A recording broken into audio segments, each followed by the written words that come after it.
Lisa, bagian 49, karya S.R. Kusuma, yang dibacakan oleh penulisnya sendiri. Dan lihatlah, Lisa dan Karin menjelma menjadi sosok yang sangat dikagumi, dihormati, sekaligus dicintai di rumah bajuku. Kecintaan karyawan rumah bajuku kepada dua gadis hebat bertalenta itu tidaklah diragukan lagi. Saat mengetahui Lisa harus dirawat di rumah sakit dan harus menjalani operasi, mereka merasa sangat sedih dan terpukul. Doa pun tak hentinya mengalir untuk kesembuhan Lisa dan berharap Lisa dapat segera kembali di tengah-tengah mereka. Meskipun mereka tidak tahu dengan kejadian yang sebenarnya, karena Lisa meminta Karin untuk merahasiakan musibah yang menimpanya itu. Dan sosok Saga yang selalu setia mendampingi Lisa pun menyedot perhatian banyak orang. Betapa tidak, Lisa yang selama ini hampir tidak pernah terlihat dekat dengan pria manapun, tiba-tiba muncul bersama Saga dan mereka terlihat begitu serasi. Tidak hanya parasnya yang tampan dengan tubuh tinggi tegap yang membuat orang-orang berdecak kagum melihat begitu bersahajanya Saga. Meski masih harus berjalan dengan tongkat penyangga, akan tetapi tidak mengurangi ketampanan Saga. Saga dengan ramah menyapa setiap orang yang ia temui di sana. Awalnya pemuda itu merasa canggung, harus berhadapan langsung dengan orang-orang yang belum ia kenal sebelumnya. Namun Saga merasa senang karena dengan begitu ia akan mengenal lebih banyak sahabat-sahabat dan rekan kerja Lisa, gadis pujaan hatinya itu.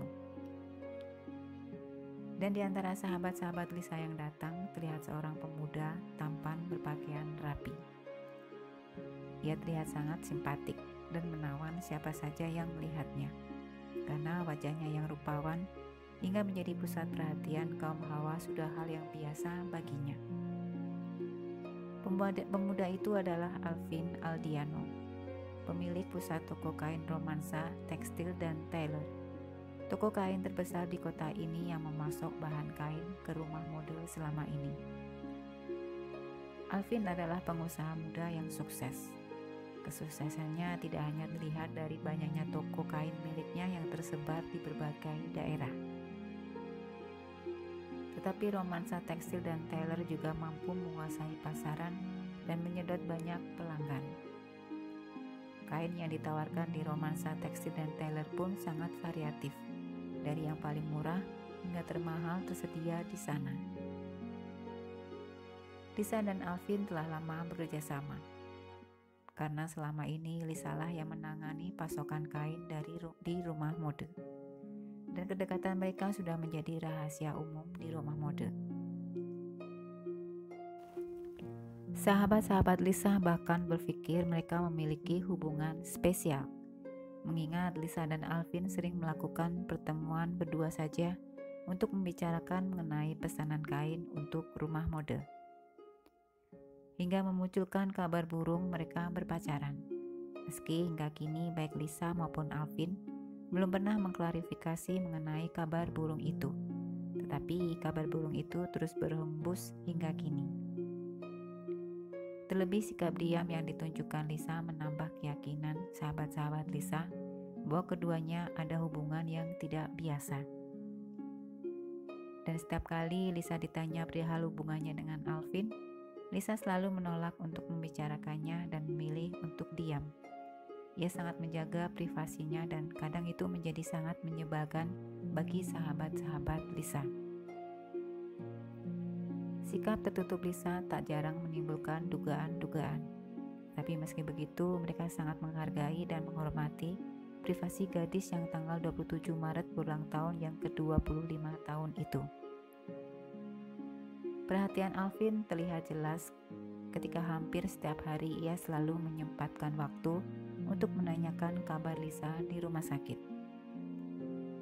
Dan tidak itu saja, Alvin bahkan sempat akan melunasi biaya rumah sakit meski pada akhirnya Lisa menolaknya, karena ia tidak ingin berhutang budi kepada siapapun. Lagi pula, seluruh biaya rumah sakit Lisa sudah ditanggung oleh perusahaan. Tentu saja, kehadiran dua pemuda tampan di hari spesial Lisa membuat pertanyaan demi pertanyaan timbul mengenai kelanjutan hubungan antara Lisa dan Alvin. Lisa bahkan tidak segan-segan mengenalkan Alvin kepada Saga, seolah ingin memberi sinyal kepada orang-orang bahwa Saga adalah orang yang spesial untuk dirinya. Lisa tak ingin jauh dari Saga.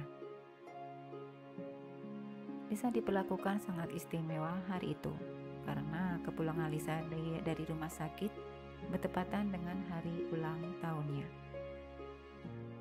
Itu mengapa sahabat-sahabat Lisa kemudian membuat acara penyambutan yang spesial untuk Lisa. Dan Lisa merasa sangat bahagia berada di antara orang-orang yang mengasihi dirinya tanpa pamrih. Khususnya bagi karyawan rumah bajuku, mereka terlihat sangat antusias merayakan bertambahnya usia Lisa. Karin bahkan sudah menyiapkan kue ulang tahun spesial untuk Lisa. Dan gadis cantik itu tidak dapat menahan rasa haru saat memotong kue ulang tahun berbentuk hati itu. Lisa sengaja memotong 4 bagian kecil untuk kemudian ia berikan kepada Karin, Nadia, Naya, dan juga Saga. Dan saat Lisa memberikan potongan kue terakhir untuk Saga, itulah suasana berubah menjadi riuh. Sorak-sorai penuh dengan kegembiraan saat keduanya saling menatap penuh dengan cinta. Senyum penuh kebahagiaan terpancar di wajah dua sejoli itu. Meski tidak ada pernyataan resmi mengenai hubungan keduanya, akan tetapi baik Lisa dan juga Saga seolah memberi sinyal mereka sedang berpacaran. Lisa sedang asik bercakap-cakap dengan Alvin saat Saga memilih untuk duduk sendiri tak jauh dari Lisa dan Alvin duduk. Melihat Saga duduk seorang diri, Karin pun mendatangi Saga. "Hai," sapanya kemudian. Saga tersenyum. "Boleh aku duduk di sini?" "Tentu saja boleh, Kai," jawab Saga. "Bagaimana kakimu? Aku lihat semakin membaik." Karin menghempaskan tubuhnya ke atas kursi. "Ya, kakiku semakin membaik. Aku sudah tidak membutuhkan kursi roda lagi untuk beraktivitas." "Syukurlah, itu bagus sekali. Kakimu pulih jauh lebih cepat yang aku kira, mengingat cedera yang kamu alami cukup parah." "Ya, aku sangat bersyukur sekali, Kay. Kakiku jauh semakin membaik." Saga tersenyum sambil memandangi kedua kakinya. Tin tersenyum. "Dan kenapa kamu duduk menyendiri di sini? Bukankah kamu bisa bergabung dengan Lisa dan teman-temannya?" tanyanya kemudian. Saga tertawa lirih mendengar pertanyaan Karin. "Aku tidak ingin mengganggu Lisa.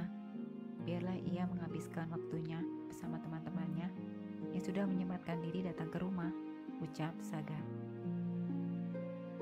"Kamu lihat, Lisa terlihat bahagia berada di tengah-tengah sahabat-sahabat dan rekan kerjanya." "Ya, Lisa sangat bahagia hari ini. Lihatlah, dia tidak berhenti tertawa dan tersenyum." Saga menganggukkan kepala. "Lisa pantas mendapatkannya, Ke, setelah apa yang telah ia lalui selama ini." "Iya, Ga. Entah kapan terakhir kali aku melihat Lisa sebahagia itu. Lisa telah melewati begitu banyak masalah dalam hidupnya. Ia pantas untuk bahagia."